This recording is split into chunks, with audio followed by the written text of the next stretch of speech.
Welcome students, नमस्कार। स्वागत है आप सभी का साउथ सिटी पीसीएमबी के चैनल में। आशुतोष सर आपके सामने हैं और अभी आप लोगों ने हमारे प्रीवियस वीडियोस में देखा था कि कैसे हम लोग पीरियोडिक टेबल को बनाते हैं, कैसे उसको लर्न करते हैं, कैसे एलिमेंट्स को सजाते हैं।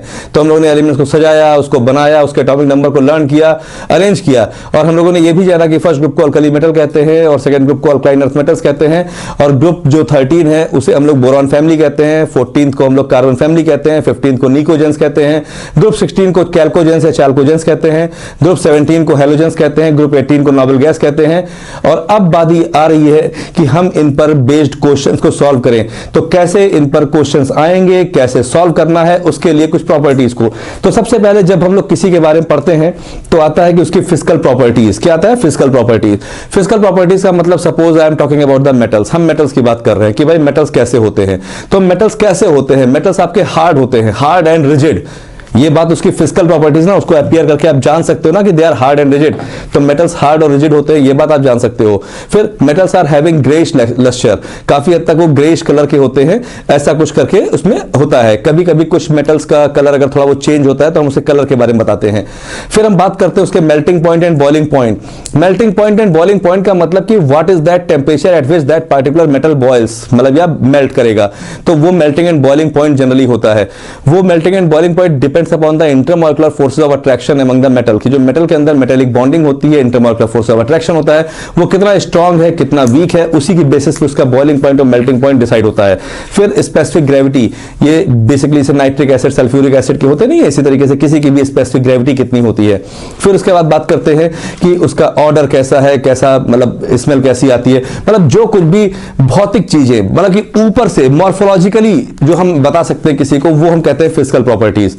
फिर बात आती है केमिकल प्रॉपर्टीज की। केमिकल प्रॉपर्टीज जैसे कि मेटल अगर ऑक्सीजन के प्रेजेंस में बर्न करेगा तो क्या होगा।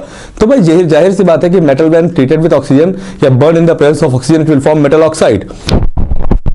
मेटल अगर कार्बन डाइऑक्साइड से रिएक्शन करेगा, मेटल अगर वाटर के अंदर डिसॉल्व होगा, मेटल अगर हेलोजन से रिएक्शन करेगा, मेटल अगर एसिड से रिएक्शन करेगा, एसिड में HCl से करेगा, H2SO4 से करेगा, HNO3 से करेगा, H3PO4 से करेगा, H2CO3 से करेगा। मतलब मेटल अगर किसी भी एसिड से रिएक्शन करेगा तो मेटल सॉल्ट बनाएगा along with the liberation of hydrogen gas. एक एक्सेप्शन है, हमेशा ध्यान रखना कि मेटल जब कभी भी नाइट्रिक एसिड से रिएक्शन करेगा तो since nitric acid is a strong oxidizing agent, so the hydrogen coming out during the reaction will get converted into water, except in case of magnesium and manganese and when very dilute nitric acid is taken। तो ये chemical properties है। Chemical properties का मतलब कि जब वो particular substance जिसकी chemical property हम बता रहे हैं वो किसी भी चीज से रिएक्शन करेगा तो उस समय क्या प्रोडक्ट बनाएगा, ये उसकी केमिकल प्रॉपर्टीज होती है। तो अब तो हम सीधे सीधे पीरियोडिक टेबल को पढ़ने जा रहे हैं। तो उस पीरियोडिक टेबल में जैसा कि मैंने बताया था कि हम इसकी स्टडी से दो ही तरीके से करते हैं, एक करते हैं लेफ्ट टू राइट और एक करते हैं टॉप टू बॉटम। ठीक है, तो सबसे पहले बात आती है कि प्रॉपर्टीज हम आ रहे हैं किस पे, लेफ्ट टू राइट में। किसमें आ रहे हैं? Left to right. अगर हम लेफ्ट टू राइट की बात कर रहे हैं तो सबसे पहली प्रॉपर्टी जिस पे हम शो करने जा रहे हैं वो है वैलेंस इलेक्ट्रॉन। क्या है? Valence electron. जिन बच्चों को नहीं मालूम है कि वैलेंस इलेक्ट्रॉन क्या होता है उनको हम बता देते हैं कि जब कभी भी कोई एलिमेंट हम लेते हैं, for example I have taken sodium, मैंने लिया क्लोरीन, ठीक है, मैंने लिया एल्यूमिनियम, ठीक है, किसी भी एलिमेंट को लिया तो उनका एटॉमिक नंबर होता है 11 होता है, 17 हुआ, 13 हुआ। फिर हम इनका कॉन्फ़िगरेशन करते हैं, के एलिमेंट 4 शेल होते हैं, इसमें 2 8 1, इसका हुआ 2 8 7, इसका हुआ 2 8 3। तो जो भी इलेक्ट्रॉन्स आउटर मोस्ट ऑर्बिट में आते हैं they are said to be valence electron. तो valence electrons are the electrons present in the outer most orbit. ठीक है, जो आउटर मोस्ट ऑर्बिट में इलेक्ट्रॉन्स आते हैं after electronic configuration of any element that is known as valence electron. तो जब हम लेफ्ट टू राइट की तरफ बढ़ते हैं, when we move from left to right then actually what happens, तो क्या होता है, वैलेंस इलेक्ट्रॉन इट इंक्रीजेस। क्या होता है? It increases. पहले वाले में वैलेंस इलेक्ट्रॉन 1, फिर 2, फिर 3, फिर 4, फिर 5, फिर 6, फिर 7, फिर 8। यानी कि फर्स्ट ग्रुप का वैलेंस इलेक्ट्रॉन 1 होता है, दूसरे का 2 होता है, 13 का 3 होता है, 14 का 4 होता है, 15 का 5 होता है, 16 का 6 होता है, 17 का 7 होता है और 18 का 8 होता है। तो आई थिंक ये बिल्कुल क्लियर है आपको वैलेंस इलेक्ट्रॉन। अब हम आते हैं वैलेंसी पर।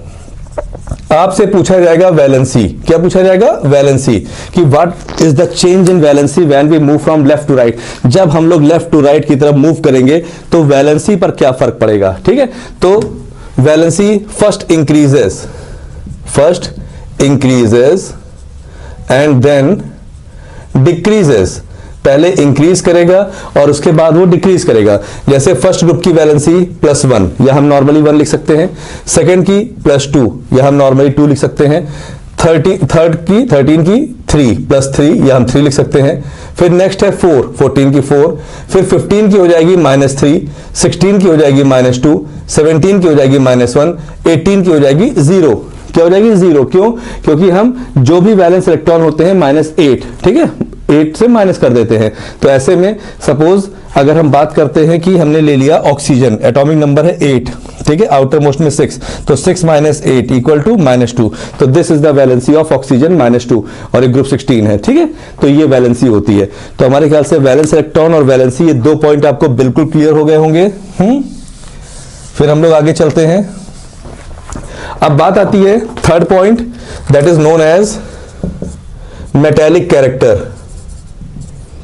मेटेलिक कैरेक्टर पे क्या असर पड़ता है। ठीक है, तो हम लोग जानते हैं कि जब आपके सामने ऐसे पीरियड टेबल खुली रहेगी तो ये नॉन मेटल है और इधर मेटल्स है। Metals are always in the left direction and non metals are generally in the right direction. Extreme right पर जो होंगे वो नॉन मेटल्स होंगे और लेफ्ट पे जो होंगे वो क्या होंगे? मेटल्स होंगे। ठीक है, तो ऐसी कंडीशन में हम जब इधर से उधर जाएंगे तो हम कह सकते हैं कि metallic character decreases. Metallic character decreases. Metallic character क्या होगा? डिक्रीज करेगा। और अगर मेटेलिक कैरेक्टर डिक्रीज होगा तो डेफिनेटली जो नॉन मेटेलिक कैरेक्टर होगा वो इंक्रीजेस। तो हम कह सकते हैं कि यहां पर नॉन मेटेलिक कैरेक्टर जो होगा वो क्या होगा? इंक्रीज करेगा। Non metallic character increases. ठीक है, ये बढ़ेगा। ठीक है, फिर उसके बाद आता है मेटेलिक कैरेक्टर को ही हम लोग कहते हैं इलेक्ट्रोपॉजिटिविटी। क्या कहते हैं? इलेक्ट्रोपॉजिटिविटी। तो अगर metallic character is increasing, that means electropositivity या इलेक्ट्रोपॉजिटिव कैरेक्टर। ठीक है, ये क्या होगा? इलेक्ट्रोपॉजिटिव कैरेक्टर डिक्रीज करेगा, इट विल डिक्रीज। ठीक है, फिर उसके बाद आता है atomic and ionic size, the most important thing. Atomic and ionic size. ठीक है, यानी कि जब हम लोग लेफ्ट टू राइट मूव करेंगे, सबसे ज्यादा इंपॉर्टेंट क्वेश्चन आपका इसी 6th वाले पॉइंट पे बनेगा कि what about the atomic size. तो as we move from left to right, ठीक है, जब हम लेफ्ट टू राइट तक मूव करेंगे तो ऐसी कंडीशन में क्या होगा? Atomic size decreases. Atomic size decreases, atomic size घटेगा। एटॉमिक साइज क्या होगा? घटेगा। क्यों? Since due to effective nuclear charge, due to effective nuclear charge which increases।